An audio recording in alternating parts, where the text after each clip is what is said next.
Yang bikin gue gak bisa lupain pengalaman ini adalah kusir ini gak punya kepala. Yo, halo teman-teman semua, gimana kabar kalian nih? Semoga baik-baik aja ya. Tetap sehat-sehat ya kalian semua. Tolong jaga kesehatannya. Kalau kemana-mana pakai masker biar kalian terhindar dari virus corona ini. Di sini ada nggak sih dari kalian yang masih kuliah kayak aku dan kalian itu ngekos di dekat kampus? Ada nggak? Biasanya nih ya, kalau mahasiswa yang ngekos dekat kampus itu biasanya suka nongkrong di kampus atau di sekre itu sampai tengah malam ya, kayak teman-teman UKM aku tuh.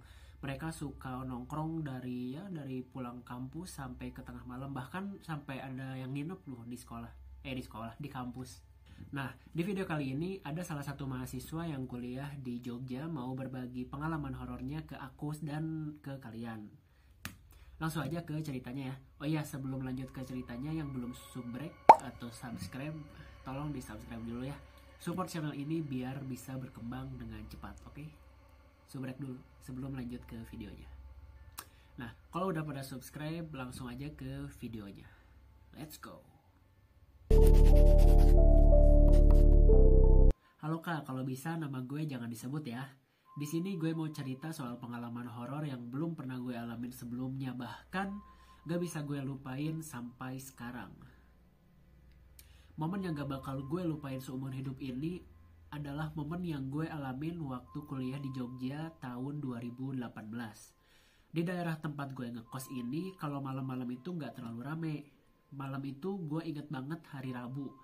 Waktu itu gue nongkrong di kampus sampai malam, tepatnya di sekre UKM. Gue nongkrong di sekre UKM ini sendirian karena waktu itu teman-teman gue udah pada balik karena besoknya ada acara di UKM ini, jadi mereka pada balik duluan. Sekalian nongkrong, gue beresin sekre ini yang kebetulan besok bakalan ada acara. Gak kerasa waktu cepet banget berlalunya. Gue beres-beres itu udah jam 11 malam aja. Gak lama dari itu gue selesai dan buru-buru buat balik karena takut kesiangan besok waktu ada acaranya. Sekitar jam 11 lebih 15 malam, gue kunci tuh si pintu sekrenya. Seumur-umur gue malam sendirian di sekre, gue gak pernah ngalamin hal-hal yang aneh. Bahkan ya biasanya pun gak ada kejadian apa-apa. Tapi gak tahu kenapa di malam itu, pas gue mau keluar ruangan, pas mau gue pulang, tiba-tiba hawanya itu beda banget, gak kayak biasanya. Dan gue lihat jalanan, tumben banget nih ada kabut tipis, biasanya juga gak ada. Jarang banget ada kabut tipis di sini. Di situ ya gue pede aja jalan ke kosan karena kosannya juga dekat sama kampus dan di jalan juga gue ngelewatin masjid. Jadi pikir gue nggak apa-apalah orang ngelewatin masjid.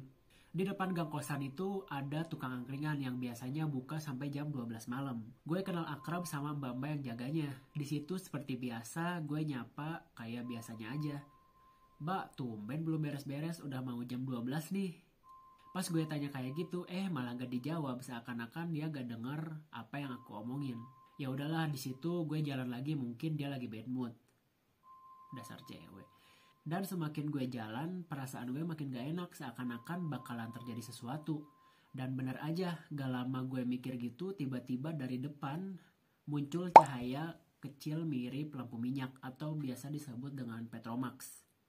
Di situ gue amatin baik-baik lampunya dan setelah gue amatin baik-baik, ternyata cahaya itu berasal dari Dalman atau Dokar Jogja. Di situ gue masih mikir rasional. Ya memang sih jalanan ini sering dilewatin sama Andong kalau pagi dan sore hari. Ya mungkin dia lembur dan baru aja lewat sini malam-malam. Tapi yang bikin aneh itu kok suara kaki kudanya itu gak kedengeran, padahal jaraknya itu deket banget ya, sekitar 50 meter aja di depan gue. Harusnya kedengaran suara ketuplak-keruplaknya dari jarak segitu. Ya iya sih logikanya. Kalau cuma 50 meter di depan harusnya kedengeran ya. Orang jalan aja harusnya kedengeran, apalagi di kuda gitu, lebih berisik. Terus pas gue udah dekat sama kosan gue, tiba-tiba si Andongnya ini udah ada di belakang gue, deket banget sama gue. Kira-kira cuma 5 meter dari posisi gue berdiri. Wah, aneh ya. Di situ gue kaget dan yang nambah lebih kaget adalah si kudanya ini teriak kenceng banget dan mainin kakinya itu sangat berisik, tuplak-tuplak kayak gitu. Sampai-sampai gue tutup telinga karena gak kuat, kenceng banget suaranya. Otomatis di situ refleks gue noleh ke atas ke arah tempat kusirnya berada. Dan di situ gue ketakutan banget, sumpah, sampai gak bisa gerakin badan. Gue ngeliat pak kusirnya ini sangat menyeramkan. Bajunya rapih layaknya kusir zaman dulu. Dan yang bikin gue gak bisa lupain pengalaman ini adalah kusir ini gak punya kepala. Warna baju yang dia pakai warnanya hitam dengan dalaman yang warna putih. Dalaman putih ini sedikit demi sedikit menjadi basah, berwarna merah karena darah yang ngucur dari lehernya yang tanpa kepala itu. Tangannya keriput banget, kukunya panjang-panjang, dan kudanya itu, badan kudanya semuanya rusak, luka-luka, kayak habis kecelakaan. Di situ pikiran gue ngeblank, dan tanpa pikir panjang gue paksa badan gue buat gerak sambil baca doa sebisa gue. Dan gak lama dari itu badan gue bisa digerakin lagi. Setelah badan gue bisa digerakin, tanpa pikir panjang gue langsung lari ke kosan. Dan waktu gue intip lewat jendela kamar, Andong itu udah gak ada. Dan harusnya kalau pergi itu masih ada suara kudanya, atau minimal cahaya lampu yang tadi pertama kali gue lihat. Tapi ini gak ada sama sekali, kayak gak ada apapun yang terjadi. Di pinggir jalan kosan gue ini kayak ada perkebunan pohon pisang yang kecil. Dan pas gue lagi intip Andong itu, di ujung mata gue nangkep ada satu sosok yang nyerupain kain lusuh yang dibungkus, yang dimana ujung atasnya itu ada simpul. Ya, kalian pasti bisa jawab lah, dia lihat sosok apa. Dia lihat sosok ini di sela-sela pohon pisang yang ada di pinggir jalan kosannya itu. Sosok itu bermuka gosong, matanya putih. Dia stay liatin gue dari sana. Wah, serem ya, aku merinding loh nih bacanya. Dia apes banget ya anjir, udah mau ketemu sama kereta kuda gitu. Udah kayak gitu pas udah masuk ke kosan tetap aja dia juga digangguin sama sosok yang menyeramkan.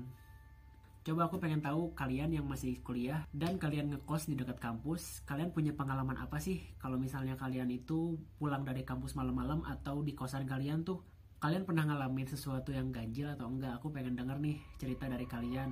Kalau ada coba komen di kolom komentar. Tapi iya sih bener, kalau misalnya kalian nemu pohon pisang yang lumayan banyak lah berjejer, kalian harus hati-hati nih, apalagi kalau misalnya kalian malam-malam ya, apalagi sendirian tuh.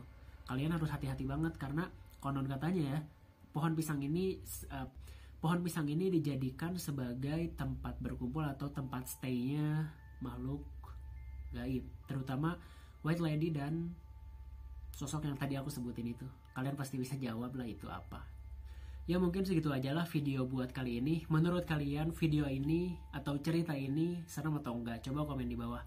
Dan kalau kalian mau request aku harus bahas apa di video selanjutnya, kalian bisa komen di kolom komentar aja ya. Nanti aku bakalan buatin video itu buat kalian. Makasih banyak buat kalian semua yang udah subscribe, yang udah like, komen, dan share juga video aku ke teman-teman kalian. Aku ucapin banyak-banyak terima kasih. Tolong jangan bosan-bosan sama konten-konten yang aku buat. Ayo dukung channel ini supaya berkembang dengan cara subscribe, like, komen, dan share ke teman-teman kalian supaya channel ini bisa berkembang dengan cepat. Makasih banyak udah nonton video ini sampai habis. Sampai ketemu di video selanjutnya. Bye-bye. Peace.